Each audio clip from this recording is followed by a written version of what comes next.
Il existe une fatigue particulière que beaucoup de femmes portent en silence. Une fatigue qui ne disparaît pas avec une nuit de sommeil ni avec quelques jours de repos.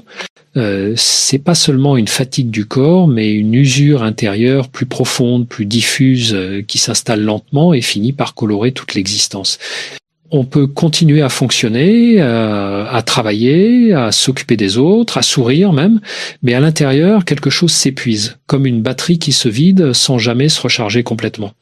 Ce qui rend cette fatigue si difficile à reconnaître, c'est qu'elle est souvent normalisée, presque attendue. Beaucoup de femmes ont appris très tôt à faire face, à tenir bon, à ne pas se plaindre, à être solides, même quand elles sont à bout. Cet épuisement émotionnel ne surgit pas d'un seul coup. Il se construit jour après jour à travers une accumulation de responsabilités visibles et invisibles. Il y a ce que l'on fait, bien sûr, mais aussi ce à quoi on pense sans cesse. Anticiper, organiser, se souvenir, veiller au bien, être des autres, ajuster ses réactions pour ne pas déranger, porter une charge mentale constante qui laisse peu d'espace au repos intérieur. Le problème n'est pas l'engagement en soi, car s'investir donne du sens, mais l'absence de limites claires. Lorsque l'on donne sans jamais se reposer, sans jamais recevoir en retour une reconnaissance suffisante, le corps et l'esprit finissent par envoyer des signaux d'alerte. Souvent, les femmes qui vivent cet épuisement ne se sentent pas légitimes pour dire qu'elles vont mal. Elles se comparent, minimisent leur fatigue, se disent que d'autres vivent pire. Alors, elles continuent jusqu'au moment où quelque chose cède. Cela peut prendre la forme d'une irritabilité inhabituelle, d'une tristesse persistante, d'une perte de plaisir, parfois même d'un sentiment de vide difficile à expliquer. Ce n'est pas un manque de volonté ni une faiblesse de caractère. C'est le résultat d'un déséquilibre prolongé entre ce qui est donné et ce qui est nourrissant. Il est important de comprendre que l'épuisement émotionnel n'est pas seulement individuel, il est aussi profondément lié à des attentes sociales.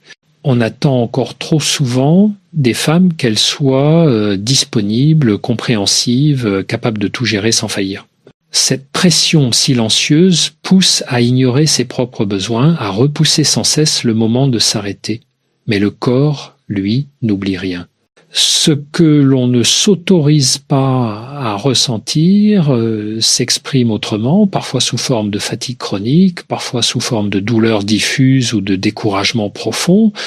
Parler de cet épuisement, le nommer, est déjà une première étape essentielle. Mettre des mots sur ce qui se passe à l'intérieur permet de sortir du flou et de la culpabilité, comprendre que cette fatigue a une logique, qu'elle raconte une histoire de surcharge émotionnelle, aide à reprendre un peu de pouvoir sur la situation. Il ne s'agit pas de tout changer du jour au lendemain, mais de commencer à écouter ces signaux faibles que l'on a trop longtemps ignorés. Reconnaître son épuisement n'est pas un échec, c'est souvent le début d'un réajustement nécessaire pour retrouver un équilibre plus juste entre soi et les autres. Ce qui rend cet épuisement émotionnel particulièrement tenace, c'est qu'il s'installe souvent derrière une apparence de normalité.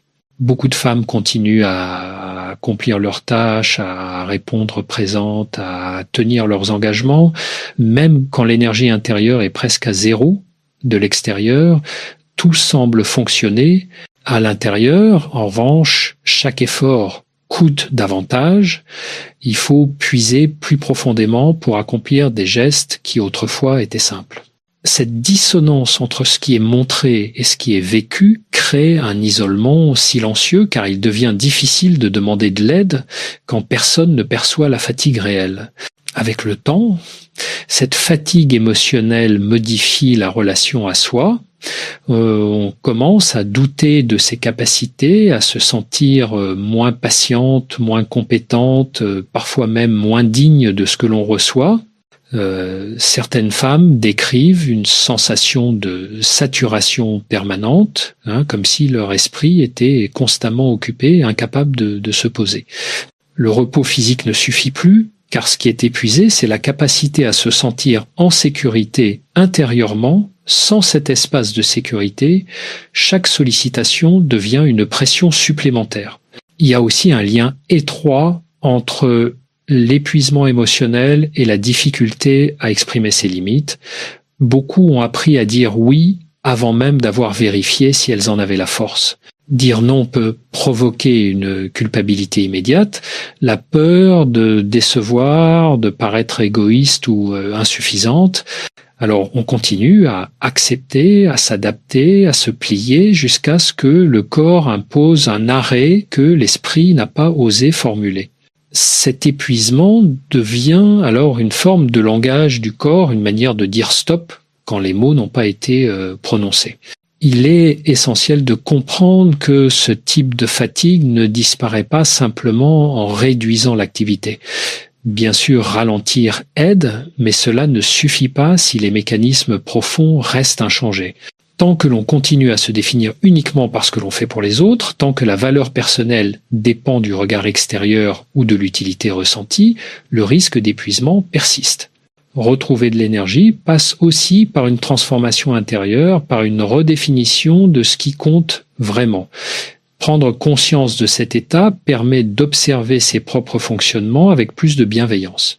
Au lieu de se reprocher d'être fatigué, il devient possible de se demander ce qui a été trop longtemps supporté, accepté ou intériorisé. Cette question ouvre un espace de compréhension plutôt que de jugement.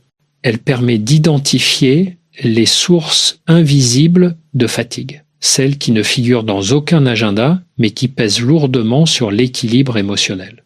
À ce stade, il ne s'agit pas encore de solutions concrètes, mais d'un changement de regard. Reconnaître que cette fatigue a un sens, qu'elle n'est pas une anomalie personnelle, mais une réponse logique à une surcharge prolongée, change profondément la manière de se percevoir. Ce déplacement intérieur est fondamental car il prépare le terrain pour des ajustements plus profonds, plus durables, qui ne reposent pas sur l'effort supplémentaire, mais sur une relation plus respectueuse avec soi-même. À un moment donné, cette fatigue émotionnelle commence à affecter la manière dont une femme se relie au monde qui l'entoure. Les relations, même celles qui sont importantes, peuvent devenir source de tension plutôt que de soutien. Non pas parce que l'affection a disparu, mais parce que l'énergie nécessaire pour être présente, attentive et disponible n'est plus là. Certaines décrivent une impression d'être vidées avant même que la journée ne commence, comme si chaque interaction demandait un effort supplémentaire. Ce décalage crée parfois un sentiment de honte ou d'incompréhension, car il est difficile d'expliquer pourquoi l'on se sent dépassé alors que, objectivement, tout semble aller. Il arrive aussi que cet épuisement brouille les émotions. La joie devient plus rare, la tristesse plus diffuse, l'irritation plus fréquente. On peut se surprendre à réagir de manière disproportionnée à des situations mineures, puis se reprocher aussitôt ce manque de contrôle. Ce cercle est particulièrement douloureux car il renforce l'idée que quelque chose ne va pas en soi. En réalité, ces réactions sont souvent le signe d'un système émotionnel saturé qui n'a plus la capacité de filtrer et d'amortir les stimulations du quotidien. Dans cet état, beaucoup de femmes continuent pourtant à se demander ce qu'elles pourraient faire de plus. Elles cherchent des stratégies pour mieux s'organiser, pour être plus efficaces, plus résistantes. Mais cette logique aggrave souvent le problème car elle repose sur l'idée que la solution passe par un effort supplémentaire. Or, l'épuisement émotionnel n'est pas un déficit de performance, c'est un déficit de ressources internes. Tenter de le résoudre par la volonté seule revient à demander à quelqu'un de courir alors qu'il manque d'oxygène. Et un autre aspect central de cette fatigue est la difficulté à se sentir reconnu dans ce qui est vécu. Beaucoup de tâches émotionnelles ne sont ni visibles ni valorisées. Écouter, soutenir, rassurer, porter les inquiétudes des autres, absorber les tensions familiales ou professionnelles, tout cela demande une énergie considérable mais reste souvent invisible. Lorsque cet investissement n'est pas reconnu, il peut se transformer en ressentiment silencieux ou en découragement profond. c'est pas la recherche d'une récompense, mais le besoin légitime que ce qui est donné soit vu et pris en compte. Progressivement, cet épuisement peut conduire à un éloignement de soi. On se déconnecte de ses propres envies, de ses besoins réels, parce que l'attention est constamment tournée vers l'extérieur. Certaines femmes disent ne plus savoir ce qui leur ferait du bien tant elles ont perdu l'habitude de s'écouter. Cette perte de contact intérieur est l'une des conséquences les plus insidieuses de la fatigue émotionnelle, car elle empêche de se régénérer véritablement. Reconnaître ces mécanismes permet de comprendre que l'enjeu n'est pas de retrouver l'énergie d'avant à tout prix, mais de construire une relation différente avec soi-même et avec les autres. Il s'agit d'apprendre à distinguer ce qui relève de l'engagement choisi et ce qui relève de la suradaptation. Cette prise de conscience marque souvent un tournant, car elle ouvre la possibilité de se positionner autrement, non plus uniquement en fonction des attentes extérieures, mais en tenant compte de ses limites et de sa réalité émotionnelle.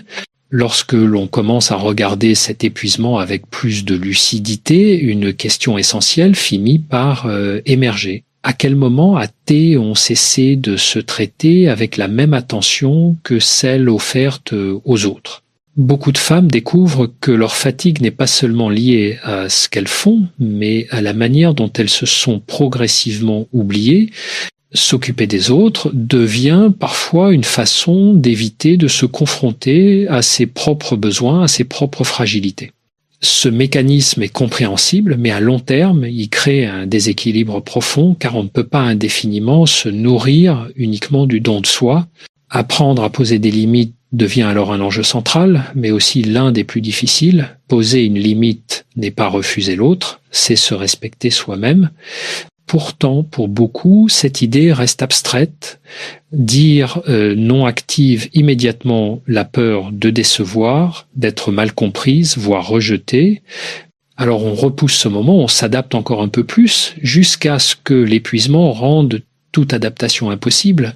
À ce stade, la limite n'est plus un choix conscient, mais une réaction imposée par la fatigue ou la souffrance. Ce qui aide à sortir de ce schéma, c'est de comprendre que la valeur d'une personne ne se mesure pas à sa capacité à tout supporter. Au contraire, la capacité à reconnaître ses limites est un signe de maturité émotionnelle. Cela suppose d'accepter que l'on ne pourra pas toujours être disponible, performante ou à la hauteur de toutes les attentes. Cette acceptation est inconfortable au début, mais elle libère progressivement une énergie nouvelle, plus stable, moins dépendante de l'approbation extérieure. Il est aussi important de distinguer la responsabilité réelle de la responsabilité ressentie. Beaucoup de femmes portent des charges qui ne leur appartiennent pas entièrement. Elles se sentent responsables de l'humeur des autres, de l'équilibre familial, du climat émotionnel au travail. Cette hyper-responsabilité crée une tension constante car elle repose sur une illusion de contrôle. Comprendre que chacun est responsable de ses propres émotions permet de desserrer cette pression intérieure et de redonner à chacun sa juste place. Et dans ce processus, le rapport au temps change également. L'épuisement émotionnel est souvent accompagné d'un sentiment d'urgence permanente, comme si tout devait être fait immédiatement, sans délai. Ralentir volontairement, accepter que tout ne soit pas réglé tout de suite, devient alors un acte profondément réparateur. Ce ralentissement n'est pas une perte d'efficacité, mais une manière de réintroduire du choix et de la conscience dans le quotidien. Ce moment de réajustement marque souvent le début d'une transformation plus profonde. On ne cherche plus seulement à tenir, mais à vivre de manière plus alignée. Cette transformation ne se fait pas sans résistance, ni interne ni externe, mais elle ouvre la voie à une relation plus équilibrée avec soi-même, où l'énergie n'est plus constamment consommée, mais aussi régénérée. À mesure que ce travail intérieur avance, une autre prise de conscience apparaît souvent avec clarté. L'épuisement émotionnel n'est pas seulement le résultat d'un trop-plein, mais aussi d'un manque. un manque d'espace où l'on peut être simplement soi, sans rôle à tenir, sans fonction à remplir, sans attente à satisfaire. Beaucoup de femmes réalisent qu'elles vivent en permanence dans l'adaptation, ajustant leur comportement, leurs paroles, leurs émotions, pour maintenir l'équilibre autour d'elles. Ce mode de fonctionnement, s'il devient constant, finit par couper l'accès à une forme de repos profond, celui qui vient du sentiment d'authenticité. Ce manque d'authenticité n'est pas toujours conscient. Il s'exprime souvent par une impression diffuse de décalage, comme si la vie se déroulait légèrement à côté de soi. On peut être présente physiquement, mais absente intérieurement. Cette dissociation légère est une stratégie de survie face à la surcharge émotionnelle, mais elle a un coût. À force de se mettre entre parenthèses, on perd le contact avec ce qui fait sens, avec ce qui nourrit vraiment. L'énergie ne revient pas tant que ce lien intérieur n'est pas restauré. Dans ce contexte, il devient essentiel de redéfinir ce que signifie prendre soin de soi. Ce n'est pas uniquement se reposer ou s'accorder des moments de détente, même si cela compte. C'est surtout apprendre à se donner une place réelle dans sa propre vie, se demander régulièrement ce qui est juste, ce qui est trop, ce qui ne l'est plus. Cette écoute demande du courage car elle peut amener à reconnaître des insatisfactions anciennes, parfois ignorées depuis longtemps. Mais sans cette lucidité, le risque est de continuer à réparer les symptômes sans jamais toucher à la cause. Beaucoup de femmes découvrent aussi que leur épuisement est lié à une difficulté à recevoir. Donner est souvent plus simple que recevoir, car recevoir implique de se montrer vulnérable, de reconnaître ses besoins, parfois même sa dépendance. Accepter de l'aide, du soutien, de l'attention peut réveiller des peurs profondes. Pourtant, l'équilibre émotionnel repose sur cette circulation. Lorsque tout va dans un seul sens, l'usure est inévitable. Apprendre à recevoir n'est pas un luxe, c'est une nécessité psychique. Ce chemin de reconstruction passe également par un changement de dialogue intérieur. L'autocritique constante, les exigences excessives envers soi-même entretiennent l'épuisement. Remplacer cette voix dure par une parole plus juste, plus réaliste, permet de réduire la pression interne. Il ne s'agit pas de se complaire dans l'indulgence, mais de reconnaître ses limites humaines. Personne ne peut être forte en permanence sans en payer le prix progressivement. Lorsque ces ajustements commencent à se mettre en place, l'énergie revient différemment. Elle n'est plus explosive ni fragile, mais plus stable. On ne cherche plus à remplir tous les vides, à répondre à toutes les attentes. On choisit davantage. Ce choix redonne une sensation de liberté intérieure, essentielle pour sortir durablement de l'épuisement émotionnel et retrouver une relation plus apaisée avec soi et avec le monde. À ce stade, beaucoup de femmes commencent à percevoir un changement subtil mais profond dans leur manière d'habiter leur vie. L'épuisement n'a pas disparu comme par magie, mais il n'est plus ignoré ni combattu de front. Il est écouté comme un signal, une information précieuse sur ce qui doit être ajusté. Cette écoute transforme la relation à la fatigue elle-même. Au lieu d'être vécue comme une ennemie à éliminer, elle devient un indicateur de vérité intérieure. Elle montre là où quelque chose n'est plus juste, là où l'on s'est trop longtemps éloigné de soi. Ce changement de posture entraîne souvent une réorganisation des priorités. Ce qui semblait urgent perd parfois de son importance et ce qui avait été relégué au second plan revient au centre. Certaines femmes réalisent que elles ont vécu longtemps selon des règles implicites héritées de leur histoire personnelle ou familiale, sans jamais les remettre en question. Ces règles, comme être forte, ne pas déranger, se sacrifier pour le bien commun, ont pu être utiles à un moment donné, mais deviennent lourdes lorsqu'elles ne sont plus choisies consciemment. L'un des apprentissages les plus délicats consiste à tolérer l'inconfort du changement. Lorsqu'une femme commence à poser des limites, à dire non, à ralentir, l'entourage peut être surpris, parfois déstabilisé. ce regard extérieur peut raviver la culpabilité et donner l'impression de faire quelque chose de mal. Pourtant, cet inconfort est souvent le signe que l'on sort d'un rôle figé. Accepter de traverser cette phase sans revenir en arrière est essentiel pour que la transformation s'ancre durablement. Il est également important de comprendre que retrouver de l'énergie ne signifie pas devenir invulnérable. L'épuisement émotionnel laisse parfois des traces, une sensibilité accrue, une vigilance nouvelle, mais cette sensibilité peut devenir une force si elle est reconnue et respectée. Elle permet de détecter plus tôt les situations déséquilibrées, de réagir avant d'atteindre le point de rupture. C'est pas un retour à l'état d'avant, c'est l'émergence d'un nouvel équilibre, plus conscient, plus ajusté dans ce processus. La patience joue un rôle central. Beaucoup aimeraient que les effets soient rapides, visibles immédiatement. Or, le rétablissement émotionnel suit rarement une ligne droite. Il y a des avancées, des reculs, des moments de clarté suivis de périodes de doute. Accepter cette oscillation fait partie du chemin. Se juger pour ces fluctuations ne fait que rallonger la fatigue. Se traiter avec constance et bienveillance permet au contraire de consolider les changements engagés. Peu à peu, cette manière plus respectueuse de se considérer transforme la relation au monde. Les choix deviennent plus alignés, les engagements plus sélectifs, les relations plus équilibrées. L'énergie n'est plus gaspillée dans la suradaptation, mais investie là où elle peut circuler librement. Cette circulation redonne du sens et de la vitalité. Elle marque une sortie progressive de l'épuisement émotionnel, non pas par la performance ou la contrainte, mais par un retour à une présence intérieure plus stable et plus vivante.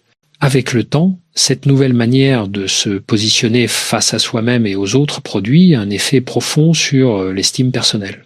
Beaucoup de femmes découvrent qu'elles se respectent davantage, non pas parce qu'elles font plus, mais parce qu'elles font des choix plus cohérents avec leur réalité intérieure. L'estime de soi cesse alors d'être liée à la performance, à la capacité de tout gérer ou de répondre aux attentes extérieures.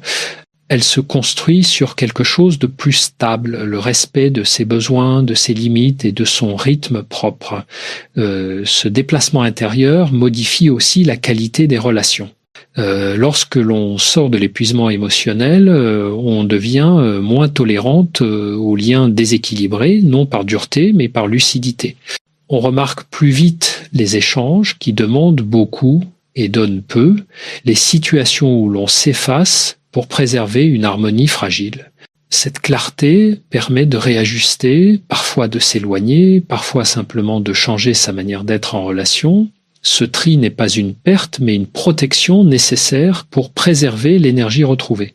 Il arrive alors que certaines femmes ressentent une forme de vide. Ce vide peut inquiéter car il contraste avec le trop-plein précédent. Pourtant, ce moment est souvent indispensable. Il marque la fin d'un fonctionnement basé sur l'agitation constante. Dans cet espace plus calme, il devient possible de ressentir à nouveau, de réfléchir autrement, de laisser émerger des envies plus authentiques. Ce silence intérieur, loin d'être un manque, est un terrain fertile pour une reconstruction plus juste. L'un des points essentiels à comprendre est que l'épuisement émotionnel n'est pas un accident isolé, mais souvent le résultat d'un mode de vie et de relations qui a duré longtemps. En sortir ne signifie pas tout effacer, mais apprendre à repérer plutôt les signaux d'alerte, la fatigue persistante, la perte d'élan, l'irritabilité sont des indicateurs précieux.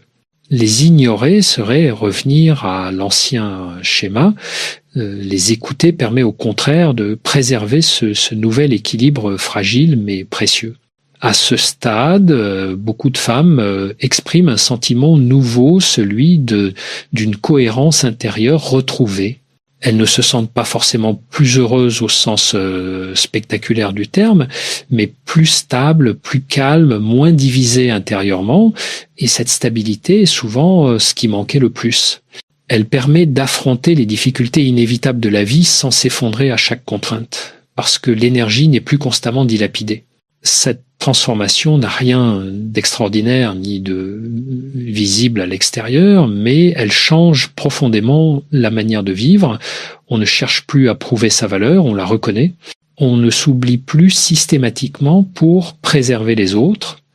Ce changement discret mais fondamental est souvent la véritable sortie de l'épuisement émotionnel, non pas un retour en arrière, mais un passage vers une manière d'exister plus respectueuse, plus consciente et durable.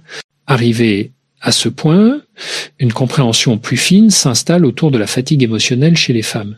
C'est plus seulement une question de surcharge ou de manque de repos, mais une question de cohérence entre ce que l'on vit à l'intérieur et la manière dont on se positionne à l'extérieur. Beaucoup réalisent que l'épuisement était en réalité le symptôme d'une vie vécue trop longtemps à contre-courant de soi-même. On avançait, oui, mais en se forçant, en se contractant, en mettant de côté des signaux internes, pourtant clairs depuis longtemps, cette prise de conscience modifie profondément le rapport à l'exigence. L'exigence envers soi ne disparaît pas, mais elle change de nature. Elle n'est plus tournée vers le faire plus ou le tenir coûte que coûte, mais vers le vivre mieux. Certaines femmes comprennent, alors qu'elles ont confondu loyauté et sacrifice, engagement et effacement. Être engagé ne signifie pas s'annuler. Être présente pour les autres ne devrait jamais impliquer une absence prolongée à soi-même. Un autre élément fondamental apparaît à ce stade, la nécessité de redonner une place légitime aux émotions dites inconfortables. La fatigue, la lassitude, la colère ou la tristesse ont souvent été refoulées au nom de la stabilité ou de la paix apparente, et pourtant, ces émotions sont des messagères. Lorsqu'elles sont ignorées trop longtemps, elles ne disparaissent pas, elles se transforment en épuisement. Apprendre à les écouter, à les accueillir sans jugement permet de prévenir cette accumulation silencieuse qui mène à l'usure. Beaucoup de femmes constatent également que leur rapport au contrôle évolue. Vouloir tout anticiper, tout gérer, tout sécuriser est souvent une tentative de se protéger, mais cette vigilance constante a un coût émotionnel élevé. Accepter une part d'incertitude, reconnaître que tout ne dépend pas de soi, libère une énergie considérable. Cette énergie, autrefois mobilisée pour maintenir l'équilibre à tout prix, devient disponible pour des choix plus vivants, plus ajustés. Eh bien, ce chemin n'est pas linéaire. Il arrive que d'anciens réflexes réapparaissent. Surtout dans les périodes de stress ou de transition, la différence, désormais, c'est la capacité à les repérer plus tôt. L'épuisement n'est plus une fatalité, mais un signal d'alarme que l'on sait interpréter. Cette lucidité nouvelle protège car elle évite de replonger dans des schémas qui ont déjà montré leurs limites. Progressivement, une autre relation au temps s'installe. On cesse de vivre dans l'urgence permanente, dans la sensation de toujours être en retard sur quelque chose. Le rythme devient plus personnel, moins dicté par des injonctions externes. Ce ralentissement n'est pas un recul, mais un ajustement nécessaire pour préserver l'équilibre émotionnel sur la durée. Il marque une transition importante, celle où l'on ne cherche plus seulement à survivre au quotidien, mais à habiter pleinement sa vie. À la fin de ce parcours, une évidence s'impose avec douceur mais fermeté. L'épuisement émotionnel chez les femmes n'est pas un défaut à corriger, ni une faiblesse à cacher, mais une réponse intelligente à une vie qui, pendant trop longtemps, a demandé plus qu'elle ne rendait. Ce que beaucoup ont pris pour un manque de force, c'était en réalité un excès de résistance. Tenir encore et encore, sans se demander si cela avait encore du sens. Comprendre, cela change profondément le regard que l'on porte sur soi. Lorsque cette fatigue est enfin reconnue, quelque chose se détend à l'intérieur. Il n'y a plus cette lutte permanente contre soi-même, cette injonction silencieuse à continuer malgré tout. À la place apparaît une forme de lucidité tranquille. On commence à discerner ce qui est essentiel de ce qui est accessoire, ce qui nourrit de ce qui épuise. Cette clarté n'élimine pas les difficultés de la vie, mais elle transforme la manière de les traverser. On ne les affronte plus en s'oubliant, mais en se respectant. Beaucoup de femmes découvrent alors que leur énergie ne revient pas sous la forme d'un enthousiasme débordant, mais sous celle d'une stabilité nouvelle. Une capacité à dire non sans se justifier excessivement, une capacité à ralentir sans culpabilité, une capacité à être présente sans se sacrifier. Cette énergie plus sobre, moins spectaculaire est souvent la plus précieuse car elle est durable.